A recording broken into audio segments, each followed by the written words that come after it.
Baby, smile today, 'cause I've been on that.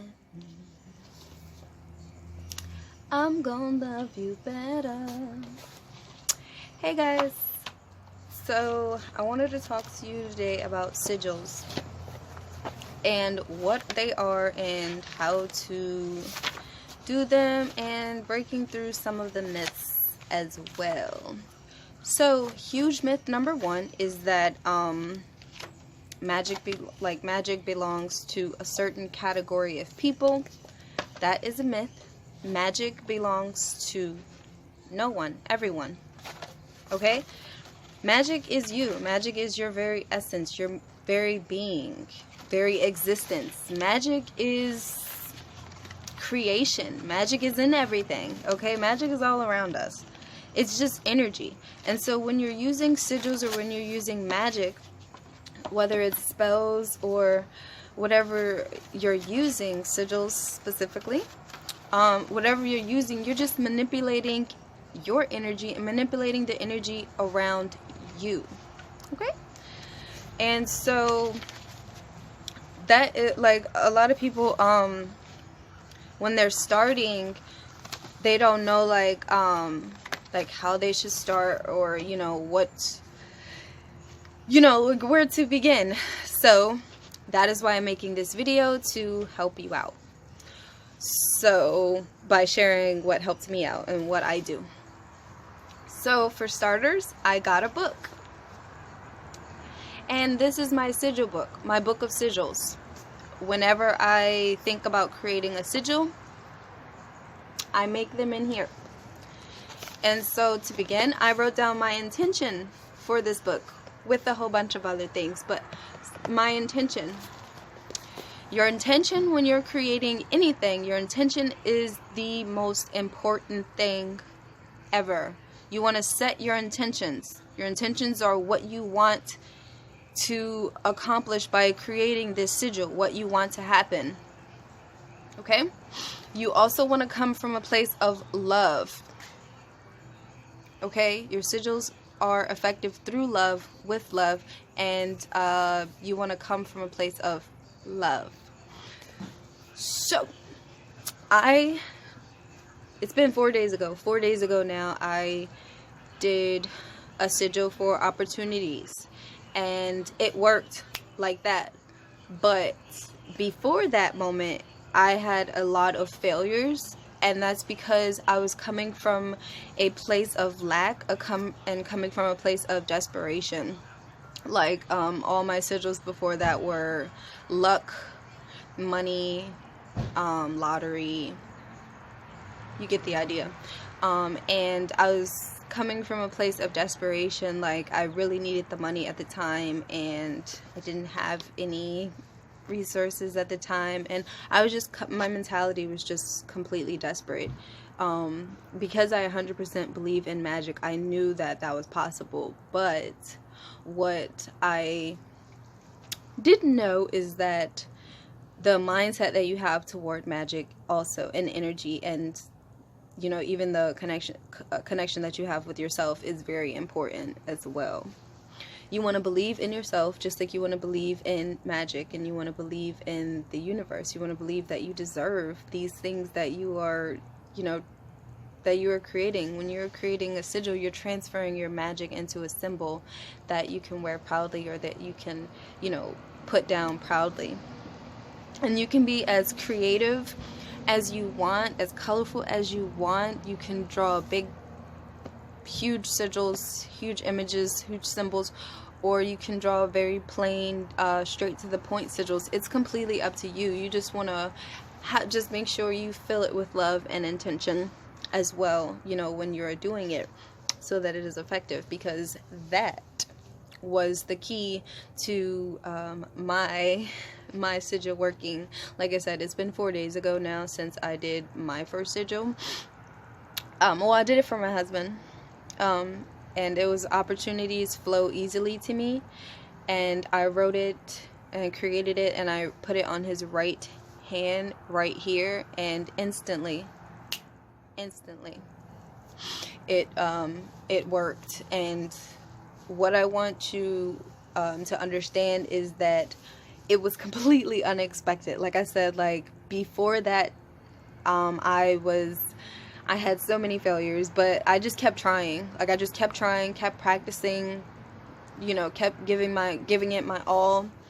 And the biggest problem that I was having was that I was expecting, okay? I was expecting things. You know, when I created my sigil, it's like, okay, so now that I created my sigil, this is gonna happen, and this is how it's gonna happen, and yada yada yada, like that type of mentality. And that was not the right type of approach to go about creating magic. You don't want to be expectant of anything, okay? That is also very important. When you expect things, you don't get anything.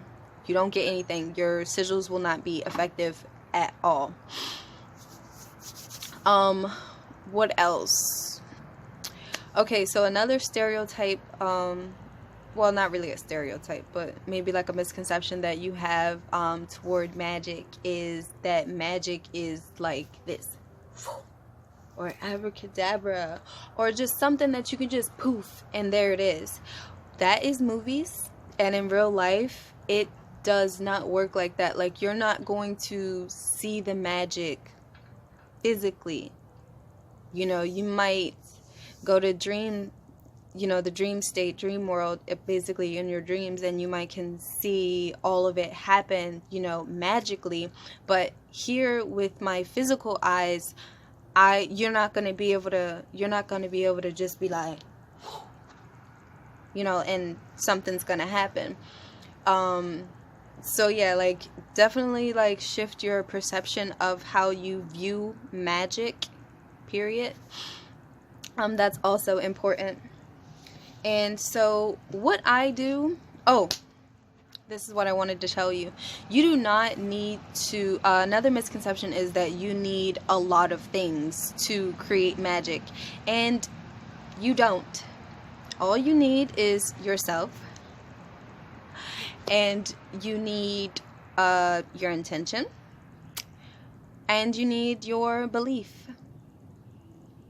That's it. And that's how you create magic. Thank you for watching. But seriously, that is it. That is all you need.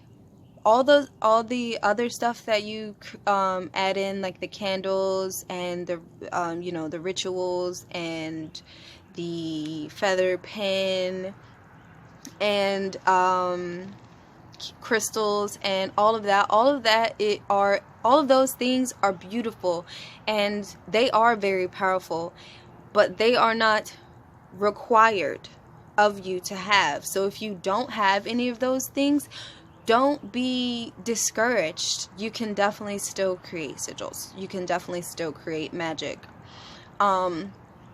Okay, so with that being said, all of those things are accessories and they are beautiful and they are powerful, okay? But they are an addition to the magic that you already hold within you, okay? But they do help. They are very powerful and they are a great asset to have when you're doing magic, but they are not required, okay? And so with that being said, how I make my sigils, sorry you guys, I had a brain fart. So yeah, so back to those being accessories, because like you can put your intention and energy into everything. So for example, I don't have my necklace out on me right now, but I did. But so say for example, like I have a necklace, and it's just a necklace until I give it power. It's just a necklace until I say, with this necklace, I have more insight, more clarity, I am more balanced. And then that's when that necklace feels very powerful. Like when you wear it, you feel more confident, more safe, more beautiful, because you just put power, you just transferred your energy into an object. That's how powerful you are. You know, when you put your intentions into things, you give it power. Okay, so when you come at yourself like, I can't do magic, I'll never be able to do that. Like, they were born with that gift. They have that talent. With practice, anybody can do anything. Period. So, get out your color pencils, but that is also optional. You can use a regular ink pen or a Sharpie or a pencil, whatever you have. I use color pencils because I also correlate when I do my sigils. I incorporate the chakras. So that's why I use the color pencils for different colors. For this particular chakra, the sigil that I'm going to show you, I used green, which correlates to the heart chakra, which is all about love. Okay, so like I said, I have a book of sigils, and it's just a regular book. You can go simple, you can go complex, or you can go Harry Potter like I did. Okay, so inside the book, again, I wrote down my intentions, and it says, with my intention, nothing is impossible. I believe undoubtedly in me and my power. With my words, I create my desires. Abracadabra, love. And then I have a whole bunch of other things that resonate with me. So you can write that if you want. So I believe writing down your intentions is a great way to channel and focus your energy. So when you read it, you know, and you will have already implemented that that power into the book. Like, your intentions, your desires are, this is your power. This is the book of sigils. This is where your power is harnessed. So you can always like look to it and use it. That's why this is so awesome. And if you've never heard of this, this is my this is how I do it.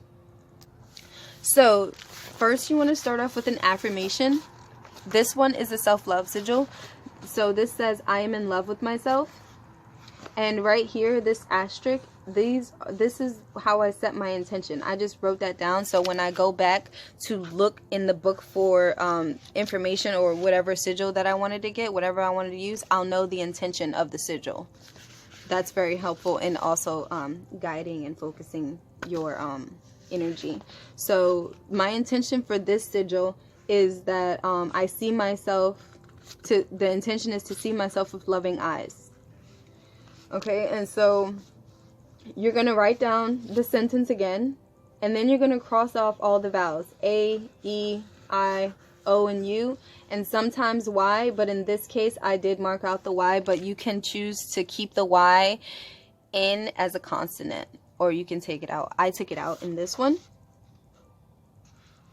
And then you take your remaining letters and you create a symbol with them, and you can go get as complex as you want, or you can get as basic and simple as you want. It's completely up to you and what you want to happen.